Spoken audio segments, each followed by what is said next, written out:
साल 2003 में कनाडा के एक शख्स ने वहां के स्टॉक मार्केट में $800 इन्वेस्ट किए। लेकिन हैरानी की बात यह है कि वो $800 सिर्फ 2 ही हफ्तों में $350 मिलियन में कन्वर्ट हो गए। यानी कि वो रातों रात करोड़पति बन गया।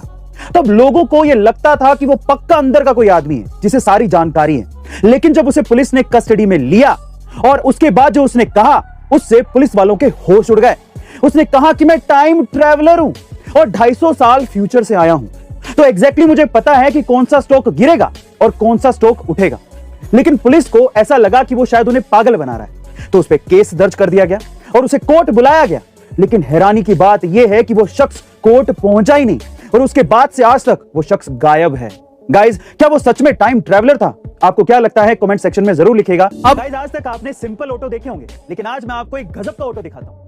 चेन्नई में ऑटो अन्ना के नाम से मशहूर ऑटो रिक्शा चालक अन्ना दुरई ने यात्रियों के लिए अपने रिक्शा में अखबार, wifi, tablet, iPad pro, Alexa, fridge और टीवी जैसी सुविधाएं उपलब्ध करा रखी, क्योंकि उनका मानना है कि यात्री उनके लिए भगवान के समान होता है। इसीलिए वो उनकी जरूरत का हर सामान, हर चीज अपने रिक्शा में रखते हैं। गाइस, अब इसे सीखने को क्या मिलता है? इससे यह सीखने को मिलता है कि कोई फर्क नहीं पड़ता कि आप कौन सा बिजनेस करते हैं। यदि आप यूनिक और कस्टमर्स की जरूरतों को समझते हैं तो आप बिजनेस में सफल जरूर होंगे। ऐसे अमेजिंग वीडियोस के लिए शेयर, सब्सक्राइब एंड लाइक। मिलता है अगली वीडियो में। गाइस, अक्सर हम लोग सेल्स और मार्केटिंग के बारे में बहुत सुनते हैं, पर सवाल यह है कि आखिर इन दोनों में फर्क क्या है। तो चलिए समझते हैं।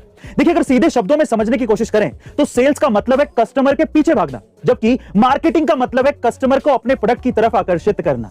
इसी तरह से अगर मैं आपसे सवाल पूछूं कि जॉब और बिजनेस में आखिर फर्क क्या होता है, तो इसको सीधे शब्दों में समझने की कोशिश करें तो जॉब का मतलब यह है कि आपको कुएं से पानी कैसे निकलता है यह सीखना होगा, जबकि बिजनेस का मतलब यह है कि आपको खुद का कुआं कैसे खोदना है यह सीखना होगा। गाइस, ऐसे ही अमेजिंग इंफॉर्मेटिव वीडियोस के लिए शेयर, सब्सक्राइब एंड लाइक। मिलता है अगली वीडियो में। गाइस, साल 2003 में चिली में कुछ ट्रेजर हंटर्स को एक कंकाल मिला था, जो कि देखने में हूबहू एलियंस की कंकाल की तरह ही लग रहा था, क्योंकि यह महज 6 इंच का था। लेकिन जब वैज्ञानिकों ने इसके रहस्य को खोला तो कुछ और ही बात सामने आई है। दरअसल चिली के एटाकामा डेजर्ट में मिले इस कंकाल का एक बड़ा सा सिर था और 10 रिब्स थे, जो कि सिर्फ एलियंस के ही होते हैं। वह इंसानों के 12 रिब्स होते हैं और इसी वजह से इसे एलियंस का कंकाल माना जा रहा था। लेकिन जब इसका राज खुला तो पता चला कि यह किसी एलियन का कंकाल नहीं है, बल्कि 40 साल पहले मरे किसी बच्चे का कंकाल है, जिसकी जेनेटिक डिसऑर्डर की वजह से हड्डियां विकसित ही नहीं हो पाई थी। गाइस, क्या आप भी इससे पहले तक इसे एलियन का कंकाल ही समझते थे? कमेंट सेक्शन में जरूर लिखिएगा। गाइस, ये घटना है मध्य प्रदेश के ग्वालियर की, जहां कुछ बदमाशों ने नितिन नाम के एक शख्स को मारपीट करके वैन में डाल के किडनैप करने की कोशिश की। तब जर्मन शेफर्ड ब्रीड के उसके कुत्ते ने उन बदमाशों पर हमला कर दिया और एक एक करके उन बदमाशों पर लपक गया। कुत्ते की आक्रामकता को देखते हुए बदमाशों के होश उड़ गए और वो उसके मालिक को वहीं छोड़कर वहां से भाग गए।